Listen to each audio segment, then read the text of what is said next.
Hello, people. This is your boy Main Event Primetime TV here, and I want to talk about the San Antonio Spurs and their sudden surgence in the NBA right now. Now, yesterday, or when this is being recorded, the Spurs is beating the Timberwolves.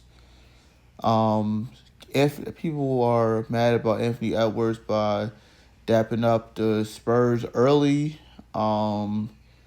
it's like, I mean, Anthony Edwards is a great player, but I just don't get the Michael Jordan comparisons, man. I mean, I get it.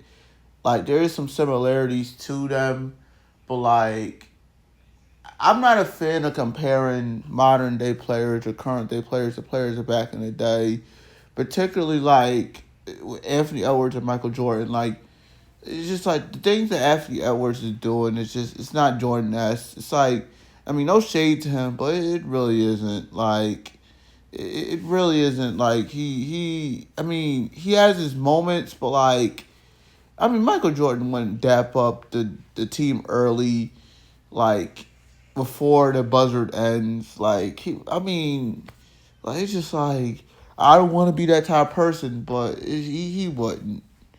Like, it is what it is.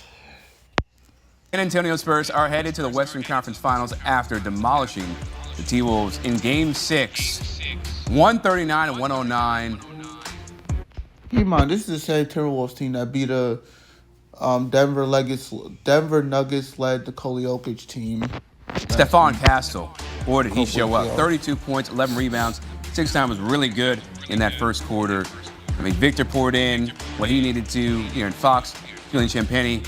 For the T-Wolves, they did not look like Wolves on this night, as not enough firepower and the defense was nowhere to be found. And with that, we welcome in CBS Sports NBA analyst Noah Bono. And Noah, I know you said Minnesota, right, going to force a Game 7, and you did admit that you weren't confident about it. But when you think about that 20-0 run that the Spurs had in that second quarter, it really was game over after that. I know the T-Wolves made a run, but that was it. Why did the Spurs have all the mojo and the energy when they were the ones up 3-2 and the T-Wolves had to fight for their season on the line and not a whole lot of fight? They're just a better team. I think that, we get wrapped up in the storylines of wanting a Game 7 and playing into the Anthony Edwards card of, but he's great. He's back-to-back Western Conference Finals with this group, and Chris Finch, one heck of a coach. Like, we read into some of these storylines too much, and we lose sight of what's simply right in front of us, which is that the Spurs were the better team. They've been the better team. These two teams split in the regular season, but ultimately, the San Antonio Spurs punked the Minnesota Timberwolves this series. I mean, they won games by 38, 29, 30 tonight. And keep in mind, this is a Victor Wembanyama led team, and this is like, I think, second or third year. Like, he's been in the league not for that long, and like him to do this is just amazing.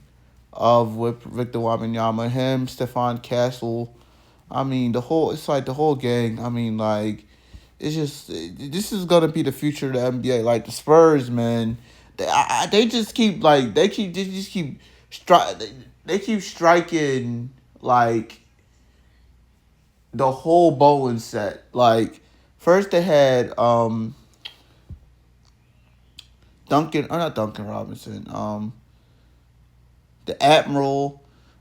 His name is skipping my head, but him, and then Timmy D, and they had Manu Ginobili and Tony Parker, and they had Kawhi for a second. It's just like they keep striking on great players, man. Yeah. Before them, they had George Gervin, the original Iceman. I'm gonna repeat myself, the original Iceman, not no freaking Drake.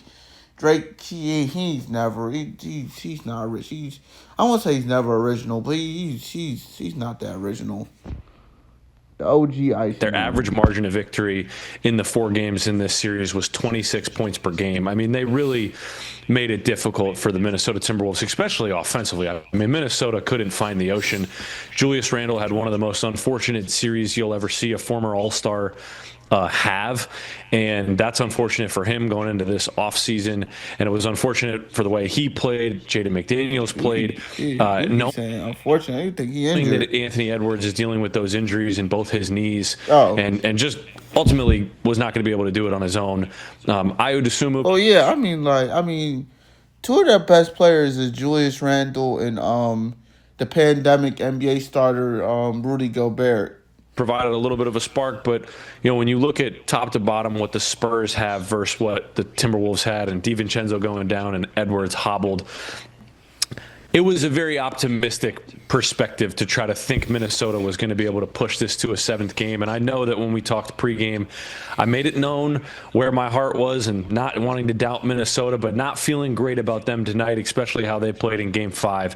And ultimately, the way that San Antonio was able to just break them down game by game by game, they just were the better team because they're the deeper team, they're the healthier team. And these guards on San Antonio are unbelievable. Like unbelievable. And the fact that they are where they are already with Castle in year 2 and Harper in year 1, Wemby in year 3. Wait. I'm looking at the WNBA ticker or whatever.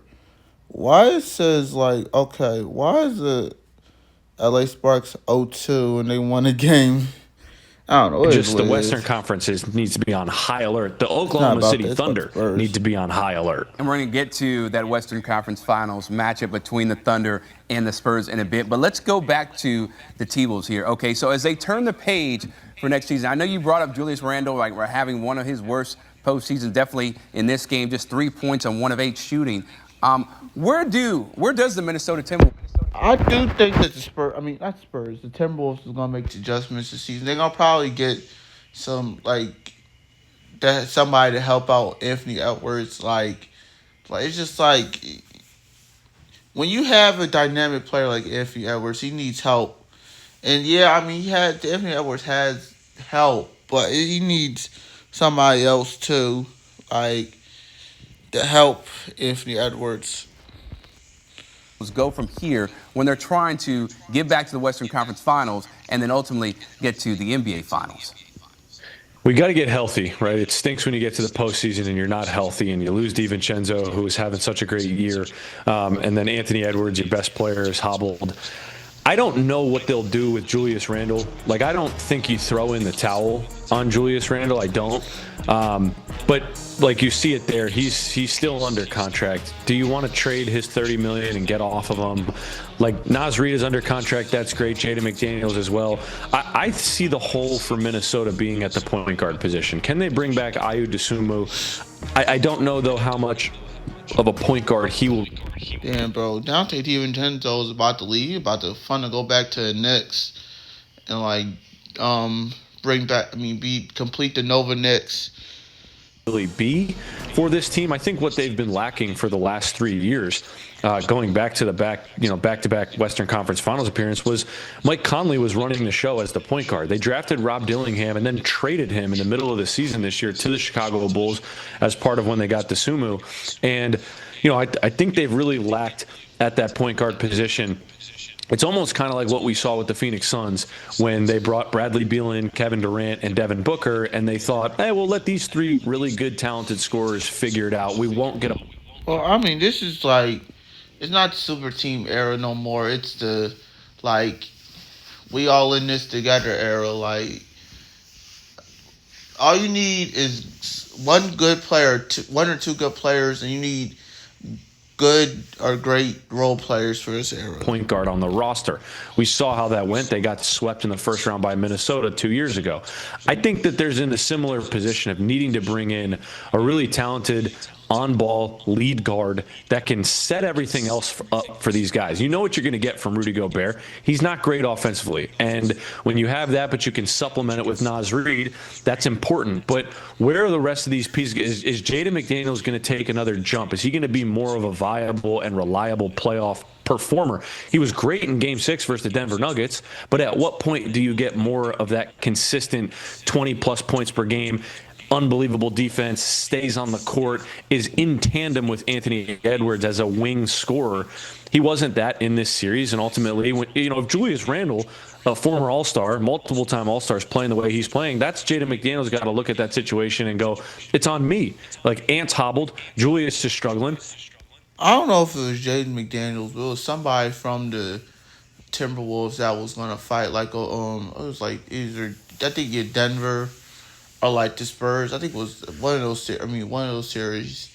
Like it was just like he was about to fight, not the whole team, but like it was like, they'll like, it is what it is. It's now on me, and that didn't happen in this series. So I think overall, you got to find something at the point guard position. Can you bring in more depth in that perimeter guard spot behind Anthony Edwards? Have another scoring punch that they didn't have, but they're not in a horrible spot, right? The last 3 years, you're talking about losing in the second to the last round 2 times in a row, and then in the Yeah, I mean it's better than what the Sixers is doing.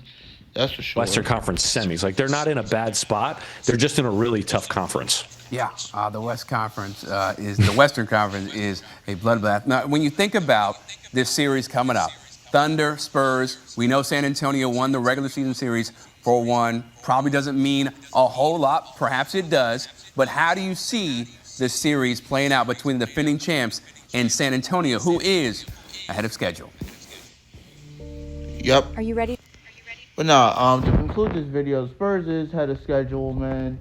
The future is bright in San Antonio, man. Like they got like great players, Stephon Cancel, DeAndre Fox, and Victor Wembanyama. Like, I am stoked for the Spurs future, man. Like it's always great to see the Spurs.